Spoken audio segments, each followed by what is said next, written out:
রুই, কাতলা, পমফ্রেট, ইলিশ, চিংড়ি সব কিছু দিয়ে এর আগে আমি আপনাদের অনেকগুলি রেসিপি অলরেডি করে দেখিয়েছি, কিন্তু আজকে আমি আপনাদের ল্যাটা মাছ দিয়ে একটা খুব সহজ রেসিপি করে দেখাবো, যেটা প্রথম পাতে গরম ভাতের সাথে খেতে দেখবেন দারুণ সুন্দর লাগে।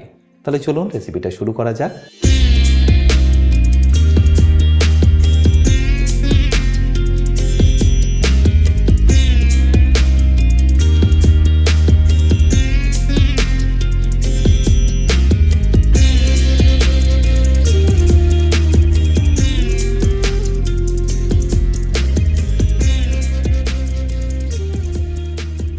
বাই দ্য ওয়ে, আমি শেফ অতনু, আপনারা দেখছেন অতনুর রান্নাঘর, আর আজকে আমাদের রেসিপি ল্যাটা মাছের।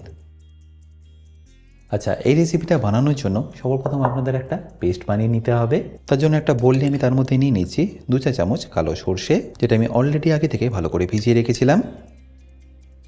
আর তারই সাথে নিয়ে নেবো 1 চা চামচ সাদা সর্ষে।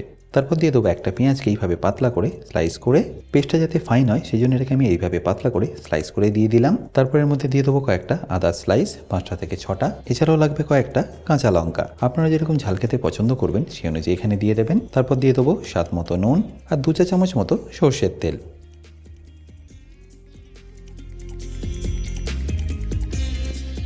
তারপর খুব সামান্য জল দিয়ে এটাকে একটা স্মুথ পেস্ট বানিয়ে নিন। যেহেতু আমি সর্ষেটা আগে থেকে ভিজিয়ে রেখেছিলাম, তাই এই স্টেজে আমি সর্ষেটাকে আর ভিজিয়ে রাখলাম না, ডাইরেক্টলি এটাকে আমি পেস্ট করে নেব। আচ্ছা, এবার আমি এখানে এই রেসিপিটা বানানোর জন্য নিয়ে নিয়েছি 10টা ল্যাটা মাছ, যেগুলোকে দেখুন আমি ঠিক এইভাবে কেটে নিয়েছি। ভাবছেন এটা আপনারা কিভাবে কাটবেন, সেটাও আমি আপনাদের দেখিয়ে দিচ্ছি। এই রেসিপির জন্য আপনাদের মিডিয়াম সাইজের ল্যাটা মাছ নিয়ে নিতে হবে, যার আঁশটাকে ছাড়িয়ে নিয়ে পাখনাগুলোকে কেটে নিয়ে মাথার পাটটাকে আপনাদের বাদ দিয়ে দিতে হবে। এবারে সাইড বরাবর আপনাদের এইভাবে কেটে নিতে হবে, যেভাবে আমি কেটে নিচ্ছি দেখুন।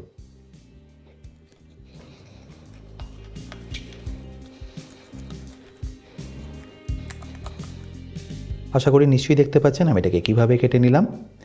এবার পাল্টে নিয়ে অপর দিকটাই একইভাবে আপনারা কেটে নিন।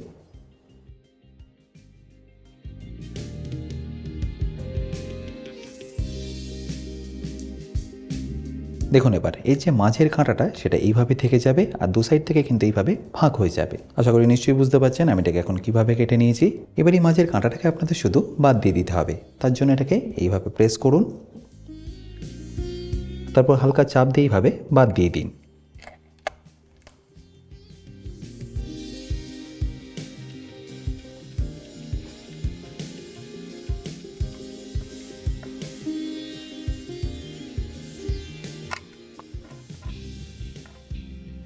দেখতেই পাচ্ছেন এটা কেটে নেওয়া কতটা সোজা। আর ছাড়ানো হয়ে গেলে এই কাঁটার অংশটাকে আপনাদের বাদ দিয়ে দিতে হবে। এরপর মাছটাকে একটু শিলনোড়া দিয়ে বা এরকম কিছু ভারী জিনিস দিয়ে হালকা একটু ম্যাশ করে নিতে হবে। এইভাবে করার কারণে দেখবেন এই সাইডে যে ছোটো ছোটো কাঁটাগুলো আছে সেগুলো একদমই ভেঙে যাবে, আর মাছের ফ্লেশের যে টিস্যুটা দেখুন সেটাও একটু ব্রেকডাউন হবে। এর কারণে দেখবেন যে সর্ষের পেস্ট আমরা বানিয়েছি তার ফ্লেভারটার মধ্যে খুব ভালোভাবে ঢুকে যাবে। আর তাছাড়াও দেখবেন মাছটা একটু ফ্ল্যাট হয়ে যাবে। এর কারণে দেখবেন পুরটা করতে আপনাদের সুবিধাই হবে। আর এটাকে আপনারা খুব বেশিও ম্যাশ করবেন না যাতে মাছটা ভেঙে যায়। ব্যাস, এটা দেখুন এখন পারফেক্টলি রেডি। এবারে একইভাবে আমি বাকিগুলোও করে নিচ্ছি।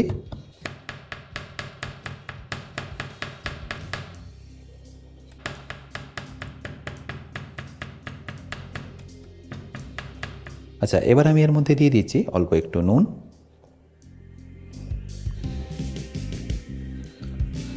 তারপর এটাকে তুলে নিয়ে রেখে দিচ্ছি প্লেটের মধ্যে। এবার এটাকে এইভাবে রেখে দিন 5 থেকে 7 মিনিটের জন্য।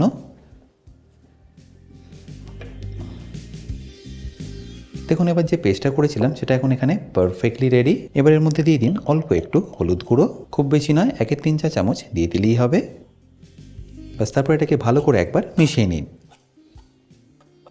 একটু হলুদ দিয়ে দিলে দেখবেন এর কালারটা ভালোই আসবে। পেস্টটা দেখুন এখানে একদম রেডি হয়ে গেল। এবার একে একে আমি মাছগুলোকে এর মধ্যে ম্যারিনেট করে ডাইরেক্টলি শ্যালো ফ্রাই করে নেবো। আচ্ছা, এবার মাছগুলোকে আপনাদের কীভাবে রেডি করে নিতে হবে সেটাও দেখে নিন। প্রথমে মাছটাকে এইভাবে আপনাদের যে কোনো একটা ফ্ল্যাট সারফেসে নিয়ে নিতে হবে। তারপর 1 চা চামচ এইভাবে পেস্টটা নিয়ে মাছের এই মিডিলে আপনাদের এইভাবে দিয়ে দিতে হবে।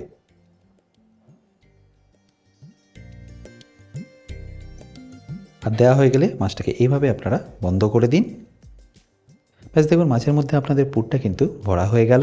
এবার এটাকে আমি ডাইরেক্টলি ফ্রাই করে নেবো বা শ্যালো ফ্রাই করে নেবো। আর তার আগে আমি বাকিগুলোই একইভাবে রেডি করে নেবো।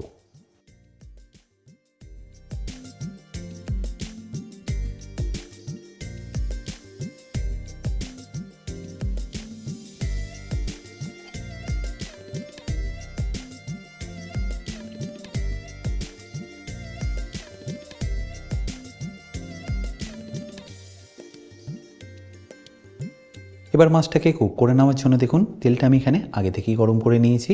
ভাজার জন্য দেখুন এখানে খুব বেশি তেল কিন্তু আমি নিইনি। এবার তেলটা যখনই দেখবেন হালকা একটু গরম হয়ে গেছে তখন এখানে মাছগুলোকে দিয়ে দিন।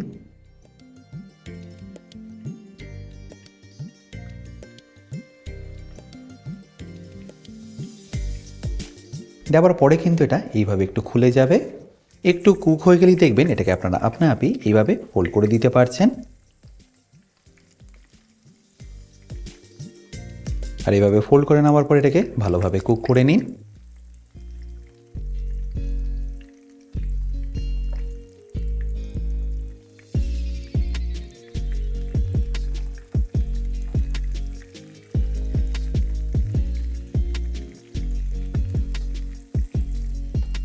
আপনারা চাইলে পেস্টটাকে এইভাবে ওপরে একটু হালকা ব্রাশও করে নিতে পারেন।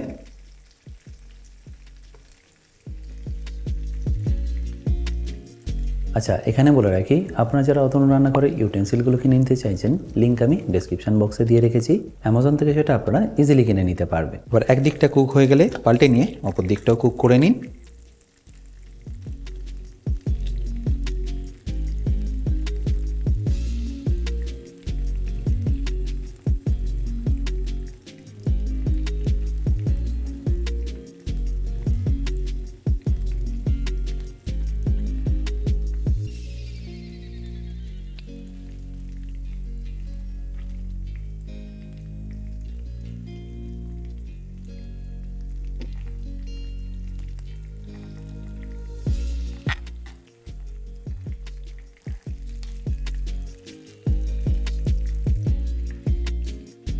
তাহলে নিশ্চয়ই দেখতে পেলেন পুরো মাছটাই কিন্তু এখানে বেশ ভালোভাবে কুক হয়ে গেল। ভেতরে পুরটাও এখন পারফেক্টলি রেডি, আর মাছটাও কিন্তু ওপর থেকে একদম ক্রিস্পি হয়ে ভাজা হয়ে গেছে। ব্যাস এবার এটাকে আমি তুলে নিচ্ছি।